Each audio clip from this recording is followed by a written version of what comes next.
Imperialism around the world. Let's start with the British. The British main issue was in India.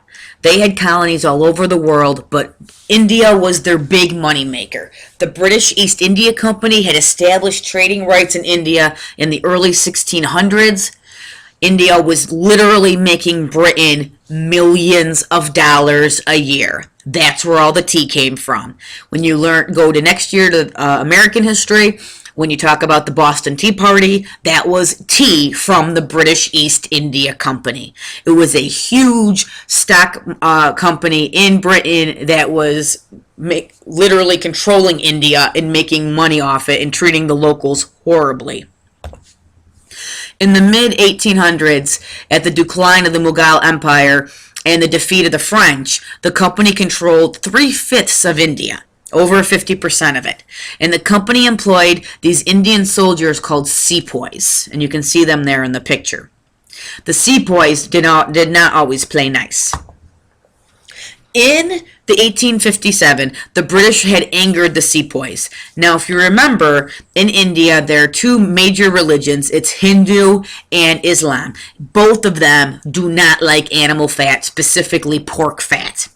And as you can tell here from the pictures, that in the old school rifles, you would have a greased cartridge here, and you would have the paper on the outside, the gunpowder on the inside, and then the bullet would be at the very end with a bit of grease. That grease was animal fat, either pork or cow, but it was a natural fat, and they used it to lubricate the bullet. You would bite off the end of the paper, pour it into the gun, pat it down with the rod, and then you would take a shot. Well, that grease went against the religion of the sepoy soldiers. They wanted the British Army to find something else to use besides the animal fat. Of course, the British Army was not about to use that because the animal fat is cheap. So this started the Sepoy Mutiny, or the Sepoy Rebellion. This is when Hindus and Muslims united against the British to try to throw them out of India. The Sepoys never had a chance. The British came in with their navy, crushed the rebellion, and that was it. But this was one of many examples of the colonists, the home country, the natives, trying to kick the Europeans, the foreigners, out of their country. The Sepoy Mutiny left bitter feelings and caused the British to change their policies. In 1858, Parliament took away the British East India Company rule of India. They said, we're going to take over India as a united government. The British government took direct command and took all of the money. Now, during this time period, you also had a scramble for Africa. Okay, especially the 1870s, the King Leopold of Belgium sent a mission in to the exterior of Africa to establish trade agreements. King Leopold was not a good guy. I cannot begin to stress this. You can see here in these pictures, all right, if he felt that any of the Africans were stealing from him, not being proper, he just chopped off their hands. And these guys here, they're literally holding up the hands that have been chopped off, and you can see this child and this young man, both of them have had a hand chopped off because King Leopold felt they did something wrong, and that was their punishment. He was a very cruel, cruel man, and he ruled over much of the interior of Africa in the late 1800s. The Belgian presence in Congo set off a scramble among European powers to establish their presence in Africa. And this is a very famous cartoon here. And you can see all of Europe going around Africa begging, trying to break off a chunk so they can control it. None of these countries took any of the locals, any of the tribes, any of the kings that were there. None of them took them seriously, and they were ignored. All of their treaties, all of their boundaries, their borders of their kingdoms were all ignored. They did not care what the Africans had to say. In 1884, to avoid the conflict among themselves, European leaders met in Berlin, Germany, and they set up rules for colonizing Africa. And you can see here, guys, that there basically looks like they're carving Africa up like it was a cheesecake. And once again, nobody cared what the locals had to say. European powers divided Africa up with little regard for the people who lived there. This new imperialism greatly changed Africa. In 1850, Africa was mostly free. By 1920, much of Africa was under European control. Only one country never fell to European control, and that was the country of Ethiopia. Ethiopia, through its entire world history, has remained independent, has not been controlled by a European, or any other country for that matter. And you can see this on the map. Here are the great African kingdoms and empires. By the time it's all done, except for Ethiopia over here in the gray, it's all controlled by Europe. Now, South Africa, there was a very strong empire called the Zulus, and they had a very famous leader called Shaka Zulu, and he organized the Zulus and the neighboring tribes to fight against the Europeans. Shaka fought against European slave traders and the ivory hunters who were wiping out the African elephants. Through conquest and the help of other African groups, he united all the Zulu nations.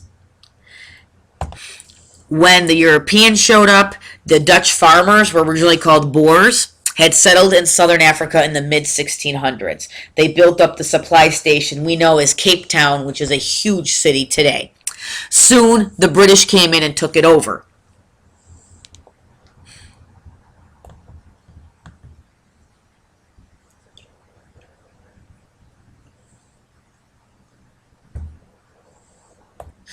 The Boer War basically expanded British control over southern Africa, and Britain decided to annex the Boer republics, meaning add them to the British Empire. When you annex something, you add it. So the Britain, by the time they were done, controlled all of southern Africa. Now you may say, why did all of a sudden Britain care about South Africa? Well, two major discoveries were made that Britain was very interested in. One was gold fields, and the second was diamonds. Once the gold and diamonds was found, the British said, we're not going to let these Dutch farmers, the Boers, keep all this. We're taking it over. The Boers do not have the navy here. We're ready. We can take over South Africa. And that's exactly what they did. The Boers resisted, and the Boer War began in 1899 to 1902. It was won by the British, and they combined all of the areas that they controlled along with Cape Colonies to form the Union of South Africa. Anti-slave legislation started to be basically created. Most European nations had abolished the slave trade before the scramble of Africa in the 1884.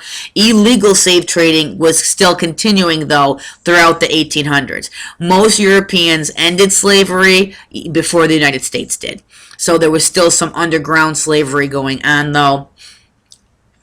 And you know that today, that unfortunately we have people today who still literally sell people into slavery, whether it be in Asia or in Africa or in India. We still get it today.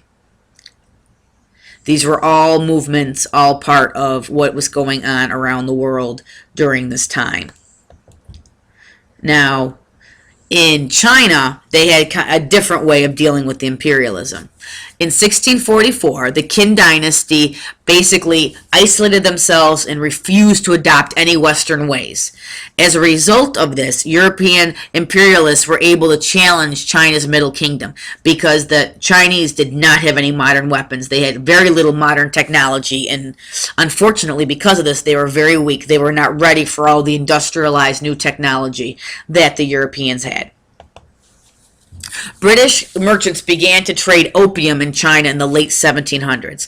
Opium, ladies and gentlemen, is a very, very strong drug. Okay, today you might hear of it as cocaine.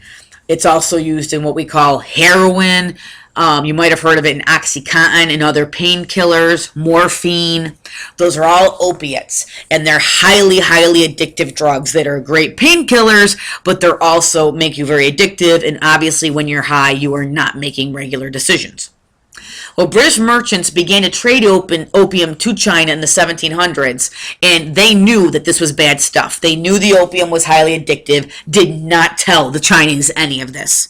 They wanted literally to have China become a nation of addicts. China tried to halt the imports of the addicted drug, and it did not work. Did not work. So in 1839, to keep trade open, the British fought with China in a conflict called the Opium War. Britain's superior military and industrial strength led to a quick victory. The Chinese never had a chance. Not only were their weapons and technology very much below what Britain was using, but they had a huge drug problem going on, and it's very hard to fight a war if you are high. In 1842, Britain forced China to agree to the terms of the Treaty of Nanjing, which was an incredibly harsh, very unfair treaty. China had to pay Britain for all the war costs, open ports to Britain trade, and give Britain the island of Hong Kong. Now, the island of Hong Kong literally was just returned to China after 100 years in the late 1990s. The Western powers carved out spheres of influences, or areas in which outside power claimed exclusive trade privileges. And you can see here from the cartoon, you have the Chinese man trying to stop them, and in front of him, you've got the European countries and Japan carving up China like it was a big pizza, or like it was a big pie, and the Chinese could not stop it. And you can see from the pictures that they do not make the Chinese look like real people. They almost look like possessed monsters, which was a way to increase racism and negative thinking. This is also, back to this cartoon, a very famous cartoon in which you have China, which is this huge sleeping dragon, and Russia and England and Italy and all the different animals represent European countries coming in to basically chop him up when he's sleeping. And of course, the United States is in the background just watching because we're not getting involved. The Chinese tried to stop this imperialism. There was the Taiping Rebellion in 1850 to 1864. Chinese peasants, angered at their poverty and the corruption, tried to revolt. The Taiping Rebellion resulted in millions of Chinese deaths and weakened China even more. You have the more famous Boxer Rebellion. This is on the Regents all the time. In 1900, a group known to Westerners as the Boxers, because they literally wore these little hats that looked like boxes on their heads, assaulted all foreign communities around China. They were slaughtering Europeans left and right, and this became known as the Boxer Rebellion, and the Europeans used this as an excuse to go in and slaughter any Chinese they can get their hands on. Armies from Japan and the West, however, soon crushed all these uprisings and forced China to gain more concessions to foreign powers. China was growing weaker and weaker. After this defeat, greater numbers of the Chinese called for Western-style reforms so they could keep up with their neighbors. Sun Yat-sen and the Chinese Revolution. When you get into the early 1900s, the Chinese nationalism led to new reforms and a new government. Sun Yat-sen led the movement to replace the Qin dynasty.